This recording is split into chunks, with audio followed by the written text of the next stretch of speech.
Welcome to electrical mind maker YouTube channel. साडा अज की वीडियो का टॉपिक है अल्टरनेटर MCQs, यानी कि अल्टरनेटर के बारे जोड़े मल्टीपल चॉइस क्वेश्चन ने उस दे बारे इस वीडियो के विच डिस्कस करांगे और नाल ही जानांगे कि अल्टरनेटर की हैगा। पहला इस बारे असीं जान लईए। अल्टरनेटर एक AC एनर्जी सानू देण वाला जनरेटर हैगा जिहड़ा कि मकैनिकल एनर्जी नू इलैक्ट्रीकल एनर्जी दे विच कन्वर्ट करता हैगा और इसनू AC जनरेटर ਜਾਂ सिंक्रोनस जनरेटर भी कह देंगे हैं। Alternator Faraday law of electromagnetic induction के सिद्धांत पर काम करता है। जेकर इस दियां किस्मां की गल करिए तो चुंबकी खेत्र के आधार पर पहली किस्म आ जाती है घुमदा आर्मेचर ते स्थिर चुंबकी खेत्र, यानी कि चुंबकी खेत्र को स्थिर रख के आर्मेचर को घुमाया जाता है। तो दूसरी किस्म हैगी आ घुमदा जिहड़ा चुंबकी खेत्र है और स्थिर आर्मेचर, इस दे विच आर्मेचर को स्थिर करके फील्ड में घुमाया जाता है।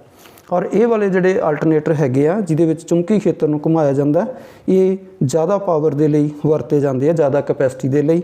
और फेज़ के आधार पर ये सिंगल फेज़ और 3 फेज़ के अल्टरनेटर आ जाते हैं।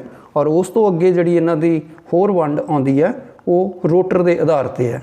रोटर के आधार पर ये जोड़े सिलेंड्रिकली रोटर टाइप आ जाता है और दूसरा सेलीएंट टाइप। ਜਿਹੜੇ ਸੇਲੀਐਂਟ टाइप के रोटर हैगे आ वो स्लो स्पीड के आ जाते हैं। ये हाइड्रो पावर प्लांट के विच वरते जाते हैं। जदों कि सिलेंड्रिकली रोटर, सिलेंड्रिकली मीनस जिसका जोड़ा डाया घट और उसकी जी लंबाई ज़्यादा हो जाती है, सिलेंड्रिकली शेप कह देंगे हैं। ये हाई स्पीड के अल्टरनेटर आ जाते हैं जोड़े कि थर्मल और न्यूक्लियर पावर जिन्हों के स्टीम टरबाइन वरते जाते हैं उत्थे वरते जाते हैं। सो अज की वीडियो का पहला क्वेश्चन असीं शुरू करते हैं कि अल्टरनेटर किस सिद्धांत पर काम करता है, यानी कि इसका वर्किंग प्रिंसीपल की हैगा। ऑप्शन ए इलैक्ट्रोमैग्नैटिक इंडक्शन, बी हैगा सैल्फ इंडक्शन, सी हैगा म्यूचुअल इंडक्शन और डी हैगा उपरोक्त विचों कोई नहीं। जिवें मैं पहले थ्योरी दे विच दस्सिया सी कि एक alternator Faraday law of electromagnetic induction के सिद्धांत पर काम करता है, तो इसकी ऑप्शन हैगी आ ए हैगी आ। और इस दे नाल ही इस वीडियो दे विच मैं एक छोटा जिहा क्लिप ऐड करदा जिस दे विच तुसीं समझोगे कि Faraday law of electromagnetic induction की हुंदा है और किस तरह अल्टरनेटर या DC जनरेटर काम करता है। इस दे विच ही ऐड करते हैं एक छोटा जिहा clip Faraday law of electromagnetic induction. Rate of change के उपर डिपेंड करती है जी EMF इंड्यूस हुई है। मैं हल्के रोटेट कर रहा तो EMF घट है। अगर असी इसनूं तेज़ी नाल जिहड़ी लाइनस ऑफ फोर्स नूं कट करावांगे, चाहे असी मैगनेट नूं फिक्स कर दिए या कंडक्टर नूं फिक्स कर दिए, EMF सानूं ज़्यादा प्राप्त होएगी। सो इस एक्सपैरीमेंट दे विच असी दोनों ला जिहड़े ओह प्रूव कीते है, इत्थे चैक कीता हैगा। और इस दे नाल ही मैं दस देवां कि जिहड़े असी अज DC जनरेटर यूज़ कर रहे हैं या अल्टरनेटर यूज़ कर रहे हैं, उन्हां दा जिहड़ा सिद्धांत है वो Faraday law of electromagnetic induction है। Faraday law of electromagnetic induction है। और जदों असी DC जनरेटर यूज़ करते हैं उस समय मैगनेट नूं फिक्स रखा जाता है और कंडक्टर नूं उस दे अंदर घुमाया जाता है। और जदों असी अल्टरनेटर यूज़ करते हैं असी कंडक्टर नूं फिक्स करके और उस दे अंदर मैगनेट नूं रोटेट करवाने हैं, मैगनैटिक लाइनस नूं कट करवाने हैं। दूसरा क्वेश्चन हैगा एक अल्टरनेटर की फ्रीक्वेंसी नूं किवें वधाया जा सकता है। ए हैगा एक्साइटेशन, बी हैगा स्पीड, सी हैगा वोल्टेज और डी हैगा उपरोक्त विचों कोई नहीं। तो पहला असी जानते हैं फ्रीक्वेंसी हुंदी की है। फ्रीक्वेंसी की है एक चक्कर पूरा जिहड़ा आ जाता असी साइकिल कह दिंदे हैं। हाफ साइकिल AC दे विच पॉजिटिव और हाफ साइकिल जिहड़ा हैगा वो नैगेटिव आ जाता। जिवें इधरली साइड पॉजिटिव हाफ साइकिल और ये वाला नैगेटिव हाफ साइकिल है।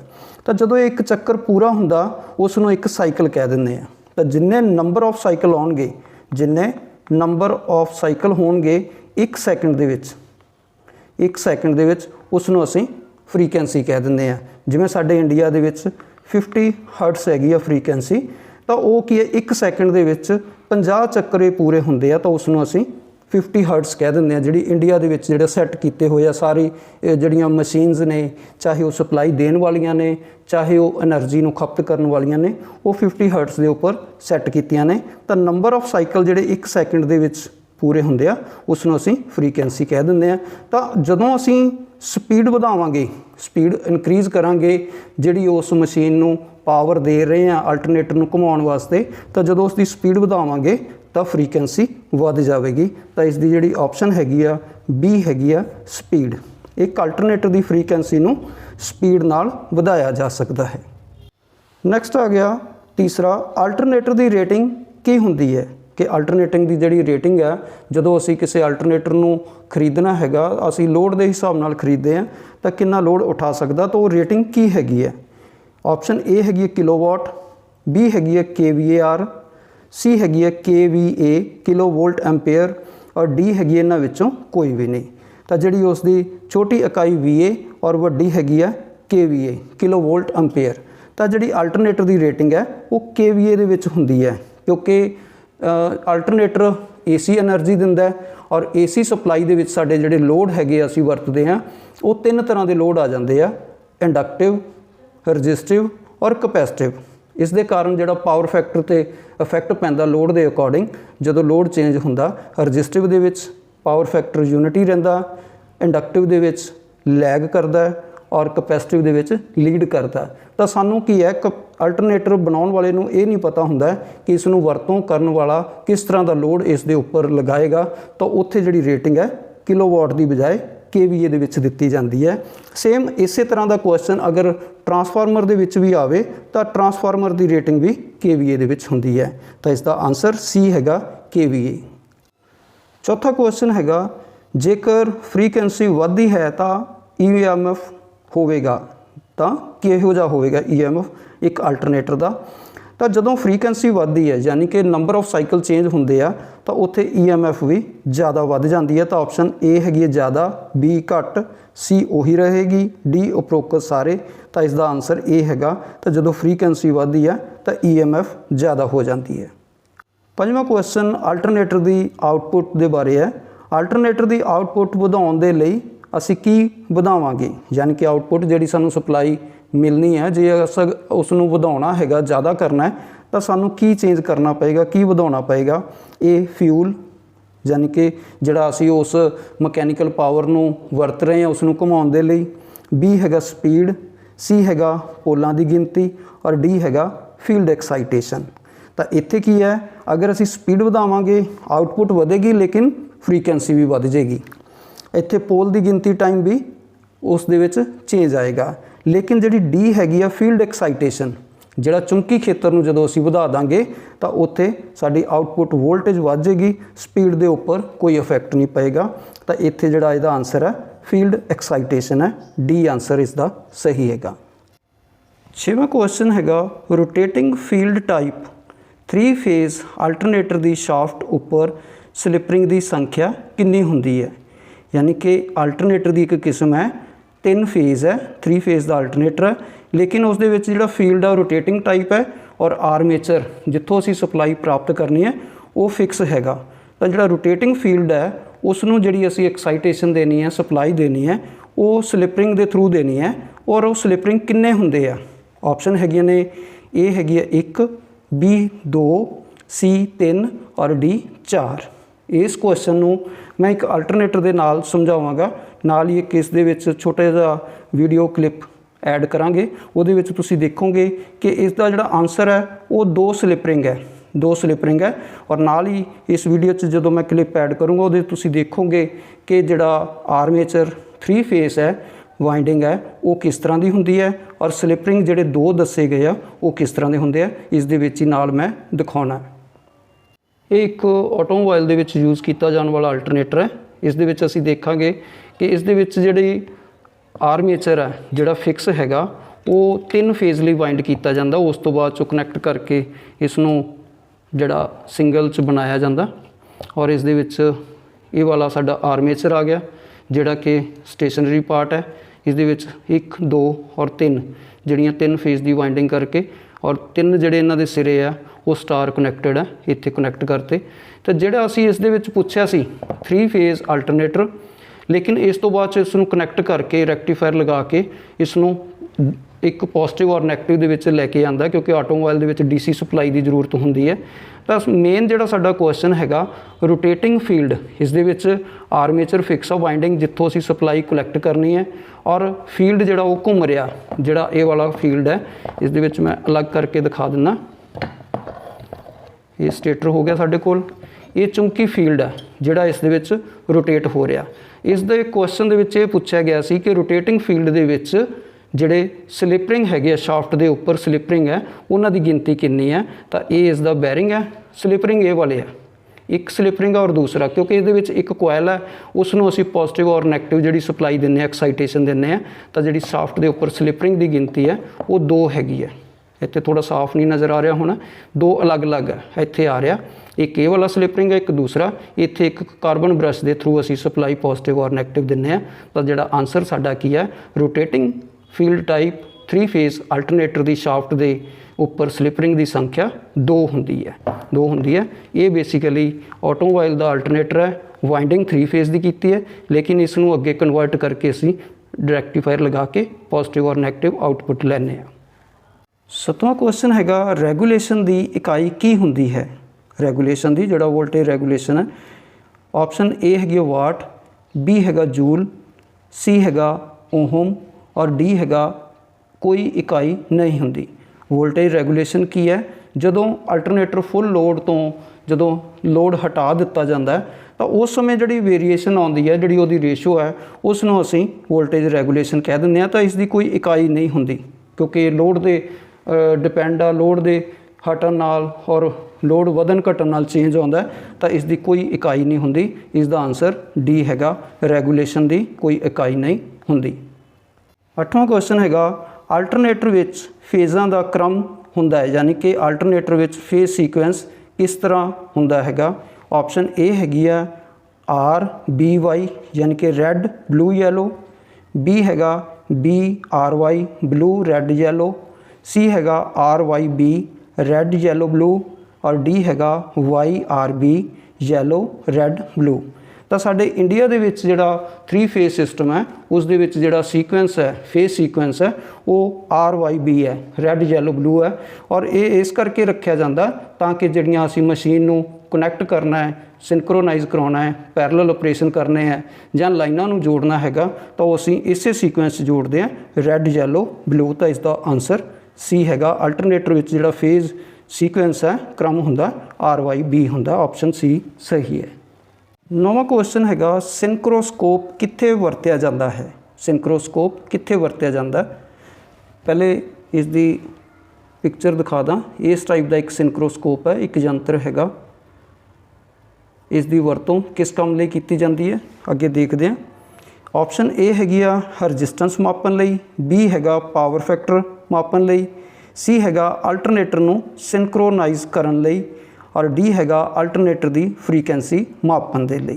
तो इस दे विच जिहड़ा हैगा पावर फैक्टर लई असी पावर फैक्टर मीटर हैगा, रजिस्टेंस लई ओहम मीटर वरत्या जाता है, फ्रीकुएंसी लई फ्रीकुएंसी मीटर। और जिहड़ा अल्टरनेटर नूं सिंक्रोनाइज़ करन दा मतलब की है कि जदों लोड की डिमांड वध जाती है, तो जदों एक तो ज़्यादा अल्टरनेटर 2 3 4 उन्होंने आपस में पैरलल विच चलाया जाता है लोड शेयर करन दे लई, तो उस वेले नूं उस प्रोसैस नूं अल्टरनेटर नूं सिंक्रोनाइज़ करना कहते हैं। तो उस समय कुछ कंडीशन होंदियां ने जिहड़ियां आपस में मैच होनियां जरूरी है। तो उस चीज़ नूं चैक करन लई अल्टरनेटर नूं सिंक्रोनाइज़ पोजीशन ते लैके आउण लई ये सिंक्रोस्कोप की वरतों कीती जाती है। तो इसका जिहड़ा आंसर हैगा वो सी हैगा, सिंक्रोस्कोप अल्टरनेटर नूं सिंक्रोनाइज़ करन लई वरत्या जाता है।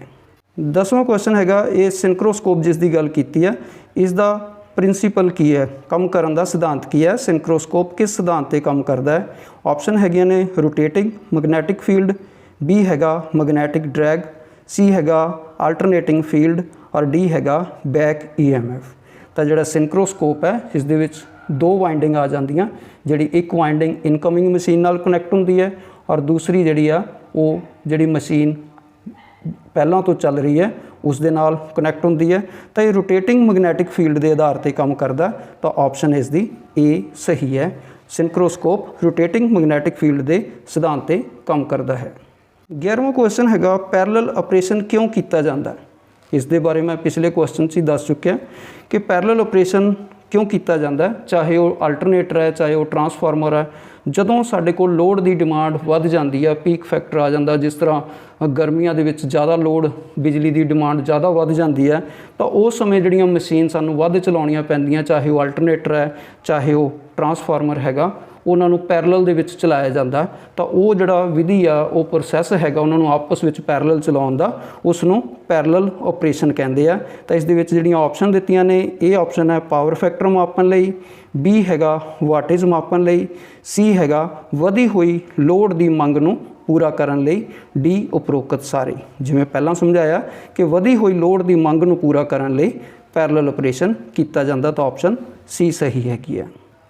12ਵਾਂ ਕੁਐਸਚਨ, ਅਲਟਰਨੇਟਰ ਨੂੰ ਸਿੰਕਰੋਨਾਈਜ਼ ਕਰਨ ਦੇ ਕਿਹੜੇ ਤਰੀਕੇ ਹੈ, ਕਿਹੜੇ ਤਰੀਕੇ ਹੈਗੇ ਆ ਕਿ ਅਲਟਰਨੇਟਰ ਅਸੀਂ ਪੈਰਲਲ ਦੇ ਵਿੱਚ ਕਨੈਕਟ ਕਰਨੇ ਆ, ਜੋੜਨੇ ਹੈਗੇ ਆ। ਤਾਂ ਉਹਦੇ ਵਿੱਚ ਮੈਥਡਸ ਕਿਹੜੇ ਨੇ? ਆਪਸ਼ਨ ਏ ਹੈਗਾ ਡਾਰਕ ਲੈਂਪ ਵਿਧੀ, ਬੀ ਹੈਗਾ ਬ੍ਰਾਈਟ ਲੈਂਪ ਵਿਧੀ, ਸੀ ਹੈਗਾ ਸਿੰਕਰੋਸਕੋਪ ਵਿਧੀ, ਔਰ ਡੀ ਹੈਗਾ ਉਪਰੋਕਤ ਸਾਰੇ। ਤਾਂ ਇਹ ਜਿਹੜੇ ਉੱਪਰ ਤਿੰਨੋਂ ਮੈਥਡ ਦੱਸੇ ਗਏ ਆ ਏ, ਬੀ ਔਰ ਸੀ ਦੇ ਵਿੱਚ, ਇਹ ਤਿੰਨੋਂ ਜਿਹੜੇ ਮੈਥਡਸ ਨੇ, ਵਿਧੀਆਂ ਨੇ, ਇਹ ਸਾਰੀਆਂ ਅਲਟਰਨੇਟਰ ਨੂੰ ਸਿੰਕਰੋਨਾਈਜ਼ ਕਰਨ ਲਈ, ਪੈਰਲਲ ਆਪਰੇਸ਼ਨ ਕਰਨ ਦੇ ਲਈ ਵਰਤੀਆਂ ਜਾਂਦੀਆਂ। ਤਾਂ ਇਸ ਦੀ ਆਪਸ਼ਨ ਡੀ ਸਹੀ ਹੈ, ਉਪਰੋਕਤ ਸਾਰੇ। 13ਵਾਂ ਕੁਐਸਚਨ ਹੈ, ਕਿਸੇ ਬਿਜਲੀ ਜਨਰੇਟਰ ਵਿੱਚ ਫਲੈਮਿੰਗ ਦੇ ਸੱਜੇ ਹੱਥ ਦਾ ਨਿਯਮ ਕੀ ਦਰਸਾਉਂਦਾ ਹੈ? ਸੱਜੇ ਹੱਥ ਦਾ ਨਿਯਮ ਕੀ ਦਰਸਾਉਂਦਾ ਹੈ? ਜਿਵੇਂ ਇਸ ਤਰ੍ਹਾਂ ਰਾਈਟ ਹੈਂਡ ਰੂਲ ਨੂੰ ਜਿਹੜੀਆਂ 90 ਡਿਗਰੀ 'ਤੇ ਤਿੰਨੋਂ ਉਂਗਲੀਆਂ, ਅੰਗੂਠਾ, ਫਸਟ ਫਿੰਗਰ ਔਰ ਮਿਡਲ ਫਿੰਗਰ ਖੋਲ੍ਹਦੇ ਹਾਂ, ਤਾਂ ਇਸ ਦੇ ਵਿੱਚ ਜਿਹੜਾ ਹੈਗਾ ਸੱਜੇ ਹੱਥ ਦਾ ਨਿਯਮ ਕਿਸ ਵਾਸਤੇ ਵਰਤਿਆ ਜਾਂਦਾ? ਤਾਂ ਇਸ ਦੇ ਵਿੱਚ ਆਪਸ਼ਨ ਦਿੱਤੀਆਂ ਨੇ ਰੋਟਰ ਦੇ ਘੁੰਮਣ ਦੀ ਦਿਸ਼ਾ, ਬੀ ਹੈਗਾ ਚੁੰਬਕੀ ਫੀਲਡ ਦੀ ਦਿਸ਼ਾ, ਸੀ ਹੈਗਾ ਉਤਪੰਨ EMF ਦੀ ਦਿਸ਼ਾ, ਔਰ ਡੀ ਹੈਗਾ ਉਪਰੋਕਤ ਵਿੱਚੋਂ ਕੋਈ ਨਹੀਂ। ਤਾਂ ਰਾਈਟ ਹੈਂਡ ਰੂਲ ਦੇ ਮੁਤਾਬਕ ਜਿਹੜਾ ਹੈਗਾ ਫਸਟ ਫਿੰਗਰ ਹੈ, ਇਹ ਮੈਗਨੈਟਿਕ ਫੀਲਡ ਦੀ ਦਿਸ਼ਾ ਨੂੰ ਦੱਸਦੀ ਹੈ ਕਿ ਕਿਸ ਦਿਸ਼ਾ 'ਚ ਨੇ, ਨਾਰਥ ਤੋਂ ਸਾਊਥ ਨੂੰ ਰਿਪਰੈਜ਼ੈਂਟ ਕਰਦੀ ਹੈ। ਅੰਗੂਠਾ ਕੰਡਕਟਰ ਦੀ ਡਾਇਰੈਕਸ਼ਨ ਨੂੰ ਦੱਸਦਾ ਹੈ ਕਿ ਉਹ ਉੱਪਰ ਵੱਲ ਹੈ ਜਾਂ ਨੀਚੇ ਵੱਲ ਨੂੰ ਹੈ। ਤਾਂ ਜਿਹੜੀ ਮਿਡਲ ਫਿੰਗਰ ਹੈ, ਜਿਹੜੀ ਵੱਡੀ ਉਂਗਲੀ ਹੈ, ਉਹ ਕਰੰਟ ਦੀ ਦਿਸ਼ਾ ਦੱਸਦੀ ਹੈ ਜਿਹੜੀ EMF ਇੰਡਿਊਸ ਹੋਈ ਹੈ। ਤਾਂ ਇਹ ਫਲੈਮਿੰਗ ਰਾਈਟ ਹੈਂਡ ਰੂਲ ਕਰੰਟ ਦੀ ਦਿਸ਼ਾ ਜਿਹੜੀ EMF ਇੰਡਿਊਸ ਹੋਈ ਹੈ ਉਸ ਦਾ ਪਤਾ ਕਰਨ ਦੇ ਲਈ ਵਰਤਿਆ ਜਾਂਦਾ। ਤਾਂ ਆਪਸ਼ਨ ਸੀ ਸਹੀ ਹੈ। 14ਵਾਂ ਕੁਐਸਚਨ ਹੈ, ਅਲਟਰਨੇਟਰ ਦਾ ਪਾਵਰ ਫੈਕਟਰ ਕਿਸ ਗੱਲ 'ਤੇ ਨਿਰਭਰ ਕਰਦਾ ਹੈ? ਜਿਹੜਾ ਅਲਟਰਨੇਟਰ ਦਾ ਪਾਵਰ ਫੈਕਟਰ ਹੈ, ਇਹ ਹੈਗਾ ਰੋਟਰ ਦੀ ਸਪੀਡ, ਬੀ ਹੈਗਾ ਕੋਰ ਲਾਸ, ਕੋਰ ਹਾਨੀਆਂ, ਸੀ ਹੈਗਾ ਆਰਮੇਚਰ ਹਾਨੀਆਂ, ਔਰ ਡੀ ਲੋਡ। ਜਿਵੇਂ ਅਸੀਂ ਪਹਿਲਾਂ ਵੀ ਦੱਸ ਚੁੱਕੇ ਹਾਂ ਕਿ ਜਿਹੜਾ ਪਾਵਰ ਫੈਕਟਰ ਹੈ ਉਹ ਲੋਡ 'ਤੇ ਡਿਪੈਂਡ ਕਰਦਾ। ਸਾਡੇ AC ਦੇ ਵਿੱਚ 3 ਤਰ੍ਹਾਂ ਦੇ ਲੋਡ ਨੇ, ਰਜਿਸਟਿਵ, ਇੰਡਕਟਿਵ ਔਰ ਕਪੈਸਿਟਿਵ। ਤਾਂ ਉਸ ਦੇ ਵਿੱਚ ਰਜਿਸਟਿਵ ਦੇ ਵਿੱਚ ਪਾਵਰ ਫੈਕਟਰ ਯੂਨਿਟੀ ਰਹਿੰਦਾ, ਇੰਡਕਟਿਵ ਦੇ ਵਿੱਚ ਲੈਗ ਕਰਦਾ, ਔਰ ਕਪੈਸਿਟਿਵ ਦੇ ਵਿੱਚ ਲੀਡ ਕਰਦਾ। ਇਸ ਤਰ੍ਹਾਂ ਲੋਡ ਦੇ ਹਿਸਾਬ ਨਾਲ ਪਾਵਰ ਫੈਕਟਰ ਵੇਰੀ ਕਰਦਾ। ਅਤੇ ਇਹਦੀ ਆਪਸ਼ਨ ਡੀ ਹੈਗੀ ਆ, ਅਲਟਰਨੇਟਰ ਦਾ ਪਾਵਰ ਫੈਕਟਰ ਲੋਡ 'ਤੇ ਨਿਰਭਰ ਕਰਦਾ ਹੈਗਾ। ਆਪਸ਼ਨ ਡੀ ਸਹੀ ਹੈ। ਲਾਸਟ ਕੁਐਸਚਨ ਹੈਗਾ, ਸਿੰਕਰੋਨਾਈਜ਼ਿੰਗ ਦੀ ਸਹੀ ਅਵਸਥਾ, ਯਾਨੀ ਕਿ ਅਲਟਰਨੇਟਰ ਨੂੰ ਜਦੋਂ ਅਸੀਂ ਪੈਰਲਲ ਆਪਰੇਸ਼ਨ 'ਚ ਲੈ ਕੇ ਆਉਂਦੇ ਆ, ਉਸ ਸਮੇਂ ਸਿੰਕਰੋਸਕੋਪ ਦੀ ਡਿਸਕ ਦਾ ਕੀ ਸੰਕੇਤ ਹੋਏਗਾ? ਯਾਨੀ ਕਿ ਅਸੀਂ ਕਿਵੇਂ ਸਹੀ ਅੰਦਾਜ਼ਾ ਲਗਾਵਾਂਗੇ ਕਿ ਹੁਣ ਪੈਰਲਲ ਆਪਰੇਸ਼ਨ ਦੀ ਕੰਡੀਸ਼ਨ ਸਹੀ ਹੈ? ਤਾਂ ਸਿੰਕਰੋਸਕੋਪ ਦੀ ਉਸ ਸਮੇਂ ਕੀ ਜਿਹੜੀ ਸੰਕੇਤ ਹੋਏਗਾ? ਆਪਸ਼ਨ ਹੈਗੀਆਂ ਏ ਕਲੌਕਵਾਈਜ਼, ਬੀ ਹੈਗਾ ਸੈਂਟਰ ਵਿੱਚ, ਡੀ ਐਂਟੀ ਕਲੌਕਵਾਈਜ਼, ਸੀ ਔਰ ਡੀ ਹੈਗਾ ਸਥਿਰ ਅਵਸਥਾ ਵਿੱਚ। ਤਾਂ ਸਿੰਕਰੋਸਕੋਪ ਦੇ ਵਿੱਚ 2 ਵਾਈਂਡਿੰਗ ਹੁੰਦੀਆਂ ਨੇ। ਇੱਕ ਉਸਦਾ ਜਿਹੜਾ ਰੋਟਰ ਹੈਗਾ ਉਹ ਇਨਕਮਿੰਗ ਮਸ਼ੀਨ ਜਿਹੜੀ ਅਸੀਂ ਜੋੜ ਰਹੇ ਹੈਗੇ ਆ, ਜਿਸ ਨੂੰ ਪੈਰਲਲ ਦੇ ਵਿੱਚ ਉਸ ਦੇ ਨਾਲ ਜੁੜਦਾ ਹੈ, ਜਦੋਂ ਕਿ ਉਸਦਾ ਜਿਹੜਾ ਸਟੇਟਰ ਹੈਗਾ ਉਹ ਬੱਸ ਬਾਰ ਦੇ ਨਾਲ ਜੁੜਿਆ ਹੁੰਦਾ। ਤਾਂ ਜਦੋਂ ਦੋਨਾਂ ਦੀ ਜਿਹੜੀ ਸਪੀਡ ਹੈਗੀ ਆ ਜਾਂ ਕੰਡੀਸ਼ਨ ਨੇ ਉਹ ਮੈਚ ਨਹੀਂ ਕਰਦੀਆਂ, ਤਾਂ ਇਹਨਾਂ ਦੀ ਜਿਹੜੀ ਡਾਇਰੈਕਸ਼ਨ ਹੈ ਕਲੌਕਵਾਈਜ਼ ਐਂਟੀ ਕਲੌਕਵਾਈਜ਼ ਰਹਿੰਦੀ ਹੈ। ਔਰ ਜਦੋਂ ਦੋਨੋਂ ਦਾ ਜਿਹੜਾ ਮੈਗਨੇਟ ਆ ਬਰਾਬਰ ਹੋ ਜਾਂਦਾ, ਕੰਡੀਸ਼ਨ ਇੱਕੋ ਜਿਹੀਆਂ ਹੋ ਜਾਂਦੀਆਂ, ਤਾਂ ਇਹ ਸਥਿਰ ਅਵਸਥਾ ਦੇ ਵਿੱਚ ਰੋਟਰ ਹੋ ਜਾਂਦਾ। ਤਾਂ ਇਸ ਦੀ ਆਪਸ਼ਨ ਡੀ ਹੈਗੀ ਆ, ਸਿੰਕਰੋਨਾਈਜ਼ਿੰਗ ਦੀ ਸਹੀ ਅਵਸਥਾ ਸਮੇਂ ਸਿੰਕਰੋਸਕੋਪ ਦੀ ਜਿਹੜੀ ਡਿਸਕ ਹੈ ਉਹ ਸਥਿਰ ਅਵਸਥਾ ਵਿੱਚ ਸੰਕੇਤ ਦਿੰਦੀ ਹੈ। ਤਾਂ ਆਪਸ਼ਨ ਡੀ ਸਹੀ ਹੈ। ਸੋ ਉਮੀਦ ਕਰਦੇ ਹਾਂ ਕਿ ਇਸ ਟੌਪਿਕ ਦੇ ਵਿੱਚ ਤੁਹਾਨੂੰ ਜਾਣਕਾਰੀ ਮਿਲੀ ਹੋਵੇਗੀ, ਤਾਂ ਕਿ ਤੁਹਾਡੇ ਟੈਸਟ ਦੇ ਵਿੱਚ ਵਧੀਆ ਸਕੋਰ ਮਿਲੇ। ਔਰ ਜਿਹੜੇ ਸਾਥੀ ਇਸ ਚੈਨਲ 'ਤੇ ਨਵੇਂ ਨੇ, ਇਸ ਚੈਨਲ ਨੂੰ ਜ਼ਰੂਰ ਸਬਸਕ੍ਰਾਈਬ ਕਰਨ, ਤਾਂ ਕਿ ਤੁਹਾਡੇ ਤੱਕ ਨਵਾਂ ਜਿਹੜੇ ਟੌਪਿਕ ਦੇ ਉੱਪਰ ਵੀਡੀਓ ਬਣਾਵਾਂਗੇ ਉਸ ਦਾ ਨੋਟੀਫਿਕੇਸ਼ਨ ਮਿਲਦਾ ਰਹੇ। ਸੋ ਵੀਡੀਓ ਨੂੰ ਲਾਸਟ ਤੱਕ ਵੇਖਣ ਲਈ ਥੈਂਕ ਯੂ ਵੈਰੀ ਮੱਚ।